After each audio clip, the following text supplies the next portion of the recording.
Hollywood action movies might not have been as good without John Wayne, but Wayne was more than just an action hero and a cowboy with a strong moral compass. He was a symbol of old-fashioned values and patriotism, so patriotic that Stalin ordered a hit on him, but Wayne battled private guilt and inner conflict for years. Could that be why the FBI went to his Newport mansion after he died? What did they find behind those polished walls, and will it change the way you see him forever? The shocking truth about America's beloved icon John Wayne, or the Duke, as many people called him, he should have died before he did. John Wayne was a man who thought he was invincible. Maybe this was because he lived through some things that should have killed him but didn't, so he became stubborn. And when we say stubborn, believe us when we say you don't know half of it. John Wayne loved to drink, but he never thought he drank too much. Even the people he worked with knew he was an alcoholic, but they didn't dare tell him. Wayne liked to work, but after filming scenes in the morning he would be so drunk that he was impossible to work with in the afternoon. As if smoking a lot wasn't bad enough, John smoked every day and had a bad habit of partying all the time. In the end, the alcohol and the cigarettes caught up with him. In 1964, when he was still very successful in his career after his big break in the 1939 movie Stagecoach, Wayne was told he had lung cancer. This was terrible news, but it was even worse that the doctors found the cancer too late. It was already in its last stages. Wayne's only option was to have surgery to remove 4 ribs and his left lung. The surgery was risky, but Wayne didn't care about the risks. The man asked the doctors to do what they had to do, and 10 days later they told Wayne he was cancer-free. Wayne celebrated his newfound freedom by continuing to drink and smoke, but this time he switched to fancy cigars. He then went back to work and made a few more hit movies before cancer struck again. This time it was stomach cancer. Wayne died of stomach cancer in 1979. Even after he died, John Wayne and his movies were still popular. This time his family members were the stars, but not in the way they thought. Some of them were shocked when the FBI broke into his house and found his old will. In it, John left an estate worth $6.85 million.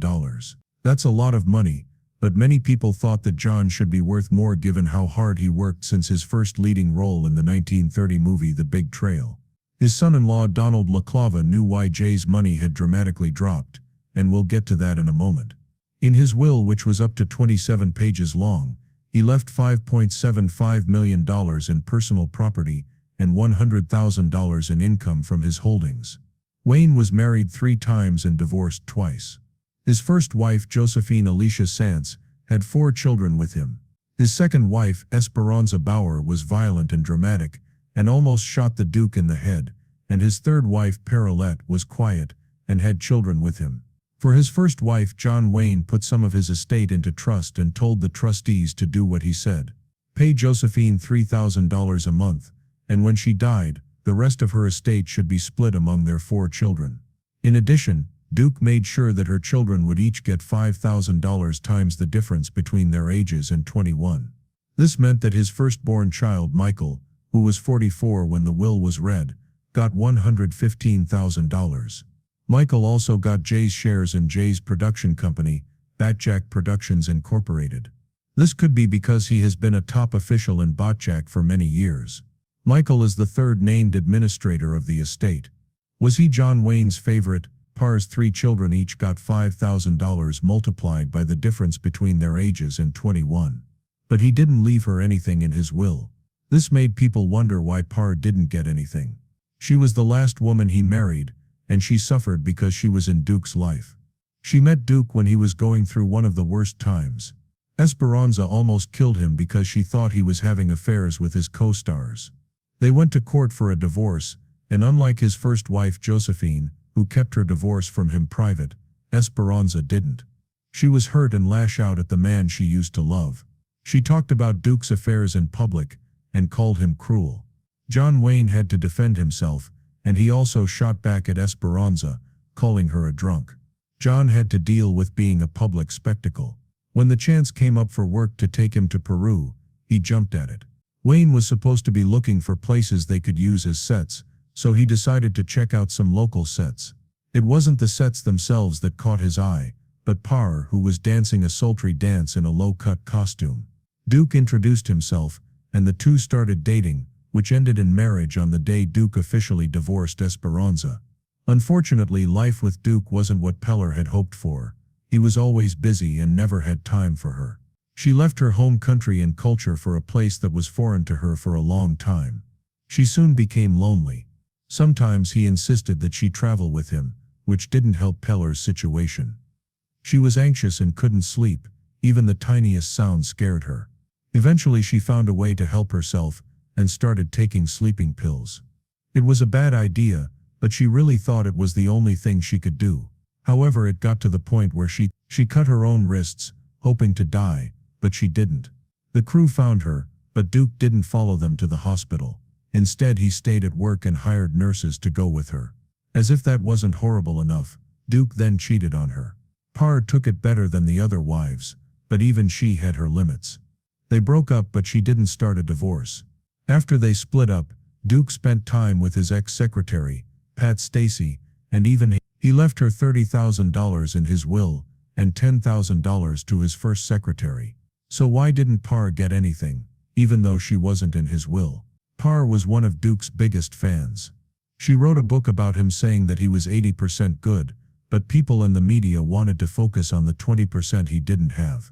She admitted that being the Duke's wife and family was hard, because he wanted them to be with him and travel when he did, which made things unstable. But what she said next shocked everyone. According to Parr, she got pregnant while Duke was divorced from Esperanza. Duke didn't want to start another scandal, because he was trying to protect his image, so he told Parr to get rid of the pregnancy, which she did. It is still strange that Parr wasn't included from the will. Could there be a secret reason for this, or did Duke provide for her in another way? She wouldn't be the only exclusion from the will, though the fiery Esperanza also didn't get anything. After the divorce from Duke, Esperanza started spiraling and began to drink more than usual. When she was 40 years old, she locked herself in her room in a Mexican hotel and drank herself to death. Would she have gotten anything if she were alive? Maybe Donald Lava was alive, and he didn't get anything. Duke specifically instructed that Lava be excluded, and even Lava didn't object. This was the price he suffered for betraying Duke. He wouldn't be the first person that would betray Duke the way he did. Remember how John Wayne loved to cheat? One of the several women he had an affair with was Marlene Dietrich. She was an irresistible woman, and the moment she laid her eyes on Wayne on the set of their film, Seven Sinners, she took in all of his 6'4" gloriously built body, and determined that she was going to have him one way or another. Not that the Duke needed much persuasion, or even seduction. He fell right into her pants, and the two struck a relationship that had more passion than his marriage to his first wife at the time, Josephine. During this affair with Dietrich, his relationship with Josephine suffered. She was alone at home, waiting for Duke to arrive and eat the food she had made for him. Duke, on the other hand, was living the party boy lifestyle, getting drunk, and find himself hip deep in Dietrich. He trusted her, and as his wealth grew, he asked her for advice on how he could manage it. He wasn't the most careful person, and really needed a manager for his money. Dietrich, who put Beau Ruse in charge of her millions, asked Duke to do the same.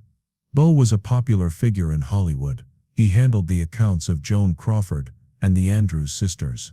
So he had pedigree. He also had a charming personality and flamboyant lifestyle, which instead of making his clients suspicious of him, put them at ease. They were certain he knew what he was doing. He and Duke became really close friends. Duke was so sure that he would have more millions. Then things got weird. One of the many investments Beau made for him got a series of bounce checks and foreclosure notices. It was odd, and Wayne, who isn't known for being subtle, gave Beau a piece of his mind. And Beau promised to, but he knew something about Wayne that he used against the Duke. Beau kept making mistakes. He put $700,000 of Wayne's money into Panama, which Wayne lost. Then he put in another $1 million, which also lost. John Wayne wasn't aware that he was broke. He found out he wasn't having any money when he and his wife Parr ate at Saks Fifth Avenue in New York and racked up a $3,500 bill. He told the clerk to charge Beau, but Beau didn't pay. 63 months later, Wayne got an invoice from Beau, notice from the restaurant that he owed money, and Beau didn't pay. This made Duke very angry, but Duke isn't easily angered. He sent his secretary Mary St. John to see Beau, and Beau tried to get her to come back, but Mary was adamant and insisted she wanted to see her boss's file and portfolio. When Mary saw it, she was shocked. There wasn't much left in Wayne's accounts. She told Wayne, and Wayne took action himself. He asked Beau what was going on, and Beau admitted Duke. Duke asked Beau for the exact amount, but Beau said he needed time to figure it out. Duke gave him time, but Beau was just stalling. After a few weeks, Beau showed Duke what he had, a bunch of nothing. Duke was angry and poor, but he was partly to blame. Beau knew Duke wasn't the type to check his account statements to track his money, so he took advantage of that. Duke wanted to sue, but there was a problem. If he did that, he would have to show that he wasn't honest. Beau was broke too, and there was nothing Beau could get from Duke. Duke was devastated, but he wasn't the type to give up. He got up and worked very hard. As a result, he took on different films and worked very hard. Unfortunately, not being around didn't help his relationship with his wife Par, and they eventually split up. While he didn't leave Pilar anything in his will, there are reports that he and Par had a separation agreement that provided for her.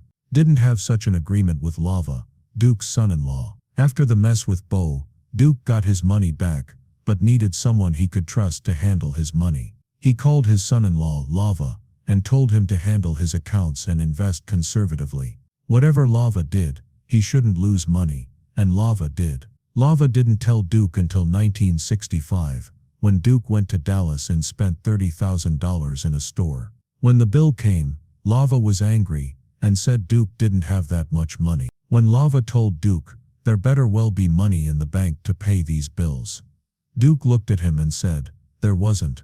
Lava had invested in bad real estate, dry oil wells, and other things that didn't pay off, so Duke fired Lava and took him out of the will. Without these financial problems, Duke may not have had as much money in his estate as he did. We don't know how much Duke would have earned if his assets weren't poorly managed, but we do know what else the FBI found in his mansion.